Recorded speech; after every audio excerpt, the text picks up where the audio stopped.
shade. I see the sparks you throw my way. I know your name is written on everyone's mind. Your whole show is captivating me, but don't think that I can see right through that disguise. But when you got close to me, you had me falling so hard, baby, yeah, now I get it. You got heads turning, and you don't even try. Well, would you look at that? My glass is empty, glass empty. How about I get another drink, baby, drink, baby? Okay, I get it. You got fire burning, right there in your eyes. So when you got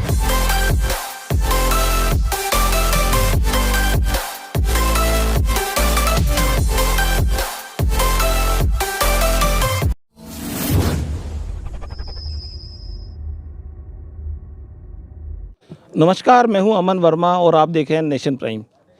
nation prime की जो celebrities interview की जो series है उसमें हम आज रूबरू करवाने जा रहे हैं आपको एक ऐसी हस्ती से जिन्होंने जयपुर के रविंद्र मंच से अपनी थिएटर से अपनी अभिनय यात्रा शुरू करके और नामी सीरियल तेरा क्या होगा आलिया, आरंभ, किशन कन्हैया जैसे सीरियल अपने पोर्टफोलियो में शामिल किए हैं। आरविका गुप्ता जो कि जबलपुर मध्य प्रदेश के रहने वाली हैं, एजुकेशन उन्होंने राजस्थान में की है और अब आगे की जो एक्टिंग की जिनकी लाइफ है वो बॉम्बे में है, मुंबई में माया नगरी में आज इनके सपनों साकार होने जा रहे हैं। आज हम मिलेंगे आरविका गुप्ता से और जानेंगे कि उनकी लाइफ में क्या कुछ घटित हुआ है और क्या कुछ आगे वो करने की प्लानिंग रखती हैं। आरविका जी नमस्कार, हमारे चैनल पे आपका स्वागत है। थैंक यू अमन जी, बहुत अच्छा लग रहा है मुझे आज जयपुर में आकर कैसा आप फील कर रहे हैं? जयपुर में पहले भी आपने रहे हैं और लंबे समय बाद आप जयपुर आए हैं, कोई विशेष प्रयोजन?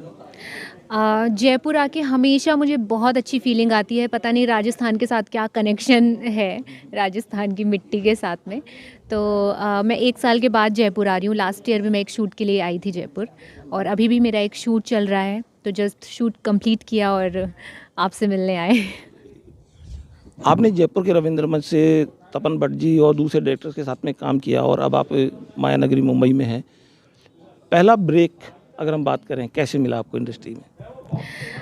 तो सर मैंने यहाँ इंजीनियरिंग कंप्लीट करने के बाद थिएटर ज्वाइन किया था। थिएटर में काफ़ी सारे प्लेज़ किए और फिर मैंने कैमरा फेस नहीं किया था, मैंने सिर्फ स्टेज शोज़ किए थे। तो जब मैं मुंबई गई, मुंबई में मुझे कैमरा फेस करने का कोई एक्सपीरियंस नहीं था, तो फिर मुझे एक पहला ऑडिशन के थ्रू एक मुझे टीवी शो मिला कृष्ण कन्हैया, जिसमें मुझे अपने परफॉर्मेंस दिखाने का मौका मिला और उसके बाद फिर मुझे और काम मिलता चला गया। तो उतना मुश्किल भी नहीं था, उतना आसान भी नहीं था, लेकिन टैलेंट काम आया। हाँ, वो हर जगह टैलेंट काम आता है। इंडस्ट्री में बहुत सारी चीज़ें देखने को मिलती है, न्यू कमर्स को मौका, कुछ गॉडफादर होते हैं जैसा कि एक बना हुआ परसेप्शन कि अगर इंडस्ट्री में गॉडफादर होगा तो आप सक्सेस जल्दी हासिल कर लेते हैं। ये बात कितनी सच है? गॉडफादर मतलब कि कोई आपको एक सपोर्ट करने वाला होना चाहिए, मेंटली, इमोशनली। और तो अगर आपकी फैमिली आपके साथ में है और आप खुद अपने साथ में हो, 100% आप अपना दे रहे हो अपने सपनों के लिए, अपने ड्रीम्स के लिए, तो आपको किसी की ज़रूरत नहीं है, किसी गॉडफादर की ज़रूरत नहीं है। आप खुद अपने आप में इतने कैपेबल, इतने सक्षम होते हैं कि आप वो चीज़ कर पाते हैं। थोड़ा सा टाइम लगता है, लेकिन कोई शॉर्ट टर्म नहीं होता है। जिस वक्त जो होना है उसी वक्त होता है। बस आपको स्टिक रहना पड़ता है अपने गोल्स के लिए और उस पर हमेशा अपने क्राफ्ट्स के ऊपर काम करते रहना पड़ता है। डेफिनेटली सक्सेस मिलती है। तो सुष्मिता सेन, लारा दत्ता, प्रियंका चोपड़ा और भी कई सेलिब्रिटीज़ हैं, जॉन इब्राहिम जैसे, जिनका बैकग्राउंड मॉडलिंग का रहा है और आज वो एक्टिंग के अंदर उन्होंने सब जगह धूम मचा रखी है। इंटरनेशनल मार्केट में भी काफ़ी धूम मचाई है। तो ऐसे में आपने भी मैंने आपका पोर्टफोलियो चेक किया तो उसमें भी काफ़ी ब्रांड्स के साथ में आपने इंडोर्स किया है और काफ़ी एड्स वगैरह भी किए हैं। तो आपकी नज़र में मॉडलिंग और एक्टिंग में क्या डिफरेंस है? मुझे लगता है कि मॉडलिंग और एक्टिंग में डिफरेंस ये है कि मॉडलिंग जो होता है, एक्टर जो होता है, सबसे पहली बात, एक्टर उसको एक अलग कैरेक्टर बनना पड़ता है।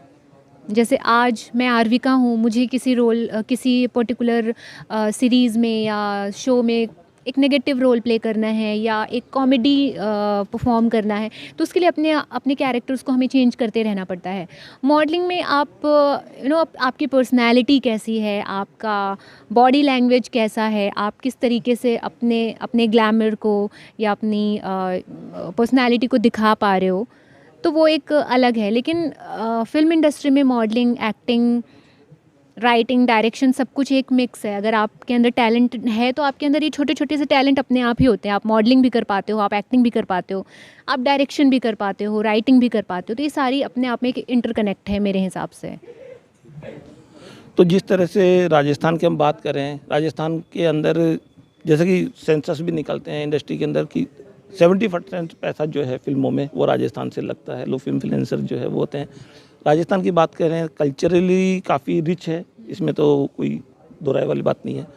राजस्थान में हेरिटेज काफ़ी फैला हुआ है, शूट्स वगैरह जो हैं राजस्थान में बहुत होते हैं। तो ऐसे में ऐसी क्या कमी आप महसूस करते हैं कि राजस्थान की जो फिल्म इंडस्ट्री है, जो यहाँ पर पहले काफ़ी रिच हुआ करती थी आज के 20-30 साल पहले, वो अभी इतना डेवलप नहीं हो पाई है, जबकि पैसा यहाँ पर है, हेरिटेज यहाँ पर है, सब कुछ चीज़ें। क्या कमी महसूस होती है आपको कि राजस्थानी सिनेमा जो है वो इतना अपना गौरवशाली जो इतिहास है उसको वापस से कंटिन्यू नहीं कर पाया है? बहुत बड़ा सवाल है एक्चुअली। और मुझे राजस्थान से, मुझे ही नहीं, मुझे लगता है कि पूरे भारत में, भारत के बाहर भी जो लोग रहते हैं उनको राजस्थान से एक अलग तरीके का जुड़ाव है, अलग तरीके का प्यार है। वो सब राजस्थान आना चाहते हैं, वहाँ के हेरिटेज, वहाँ के कल्चर को फ़ील करना चाहते हैं, महसूस करना चाहते हैं। यहाँ की लैंग्वेज इतनी मीठी है, लोग उन लोगों से इंटरेक्ट करना चाहते हैं। और पर्सनली मुझे राजस्थान बहुत पसंद है।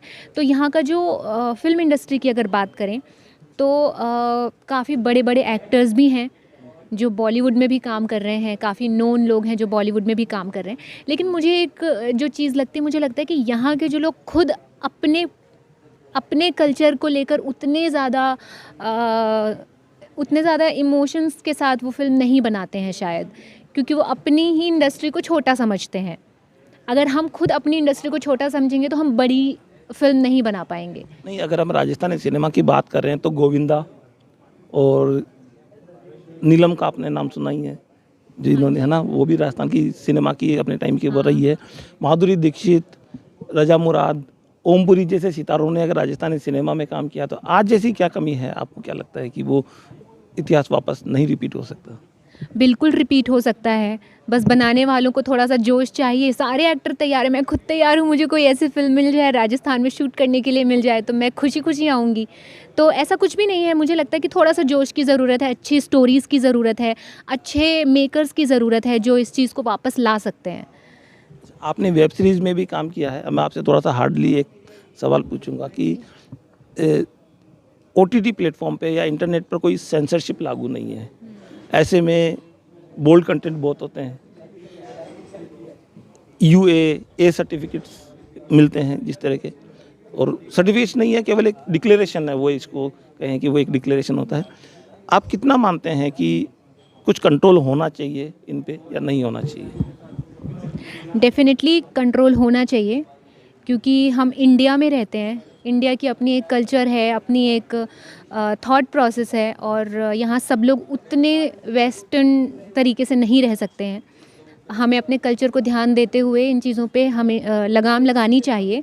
और मैं खुद जो OTT हैं, इतने सारे OTT प्लेटफॉर्म्स हैं जिसमें न जाने किस किस तरीके की वेब सीरीज़ आ रही हैं जो आप अकेले भी नहीं देख सकते हो और दूसरों के साथ तो देखने का सवाल ही नहीं उठता है।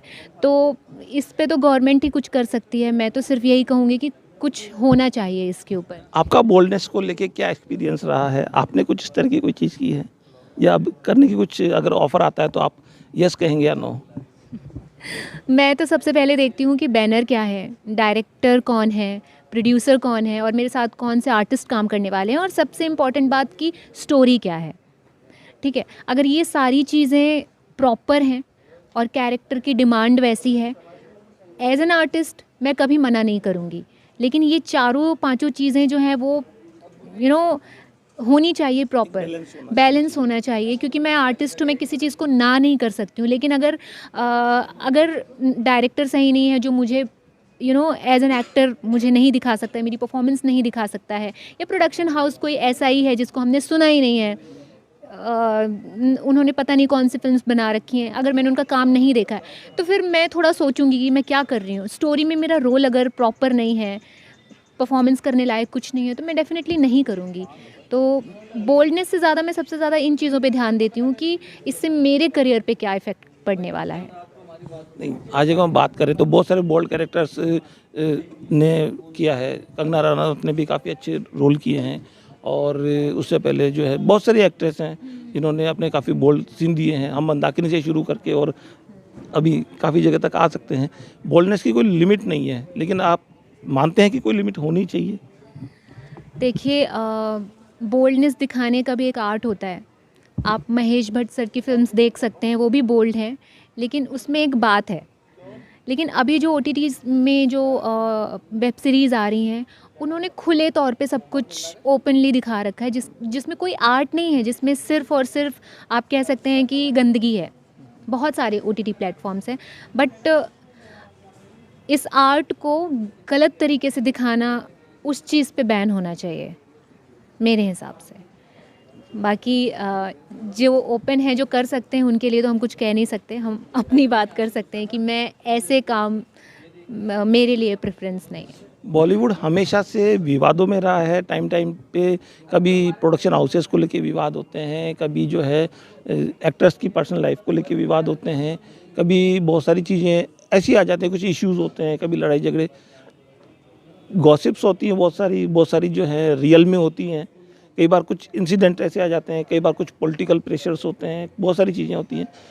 अभी नेपोटिज्म का भी अभी जैसे बीच में चला, क्या मानते हैं आप? ये कभी इंडस्ट्री कंट्रोवर्सी से बाहर आई है या हमेशा इसी तरह चलता रहेगा? इंडस्ट्री के बारे में लोगों को जानने का हमेशा से शौक़ रहा है, और यही रीज़न है कि पब्लिक जानना चाहती है उनके बारे में, इसीलिए मीडिया दिखाती है उनके बारे में। जिस दिन पब्लिक की क्यूरियोसिटी ख़त्म हो जाएगी, उस दिन मीडिया को भी इंटरेस्ट नहीं रहेगा उनके बारे में दिखाने के लिए। तो ये सब कुछ कनेक्टेड है। अभी कंट्रोवर्सी की बात है तो वो तो क्रिएट की जाती है, कई बार मीडिया क्रिएट करती है कई बार जेन्युइन कंट्रोवर्सी होती है। तो आई थिंक ये नेवर एंडिंग टॉपिक है। हाँ, तो आप राजस्थान में आए हैं, हमसे बात की है, नेशन प्राइम के प्लेटफॉर्म पे आज आपने इंटरव्यू दिया है। हम आपको बहुत बहुत धन्यवाद कहना चाहेंगे।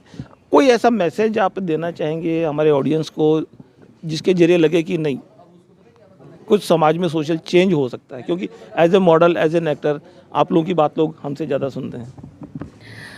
मैं तो यही कहूँगी कि आपको जो सही लगता है और जो समाज के लिए सही है, आपके लिए सही है, आपकी सोसाइटी के लिए सही है, आपकी कंट्री के लिए सही है, वो आपको अकेले चल के भी करना पड़े तो आपको करना चाहिए। किसी के सपोर्ट की ज़रूरत नहीं है अगर आप सही हैं तो अपना गोल क्लियर करना चाहिए और उस पे काम करते रहना चाहिए।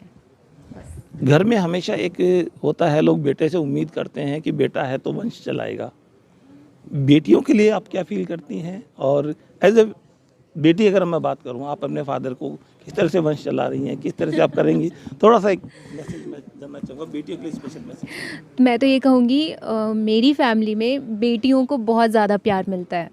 मतलब बेटों से ज़्यादा मेरे पापा मुझे बहुत प्यार करते हैं। और पहले उनका था कि मुझे पढ़ाया भी उन्होंने बहुत, और वो चाहते थे कि मैं PhD करूं। तो आप समझ सकते हैं कि एक पापा जो अपनी बेटी से बहुत प्यार करते हैं, उसको बहुत पढ़ाना लिखाना चाहते हैं, उसके ड्रीम्स में उसका सपोर्ट कर रहे हैं। और आज मैंने करियर चेंज किया है, उसमें भी मेरे साथ खड़े हुए हैं। तो उस मामले में मैं बहुत ब्लेस्ड हूँ, और मैं चाहती हूँ कि सारे जितनी भी लड़कियाँ हैं जो अपने ड्रीम्स के लिए भाग रही हैं, ड्रीम्स पूरे करना चाह रही हैं या पढ़ना चाह रही हैं, जो कुछ भी करना चाह रही हैं, तो उनके पापा को, उनकी फैमिली को उनका सपोर्ट करना चाहिए। रही बात वंश बढ़ाने की, तो इस पे अगर मैं कुछ बोलूँगी तो मतलब मेरे हिसाब से है कि आप अपनी लाइफ पहले परफेक्ट बनाने की कोशिश कीजिए, उसके बाद आप आगे का सोचिए। अगर आज आप सक्सेसफुल हैं, आप अपने आप से सेटिस्फाइड हैं, तो ही आप आगे कुछ किसी और की लाइफ को हैप्पीनेस दे सकते हैं या उसको सेटिस्फाई कर सकते हैं। पहले आप खुद के लिए जीना शुरू कीजिए, उसके बाद आप दूसरों के लिए जी पाएंगे। तो ये थी आरविका गुप्ता, जिन्होंने अपनी एक्टिंग से समाज के अंदर एक अलग अलग रोल प्ले करके और अपने अभिनय की क्षमताओं को दिखाया है। हम इनकी जीवन में सफलता की कामना करते हैं ये और नए से नए मुकाम हासिल करते रहें और आप देखते रहें इसी तरह नेशन प्राइम। वीडियो को लाइक शेयर और कमेंट अवश्य करें और चैनल को सब्सक्राइब जरूर करें।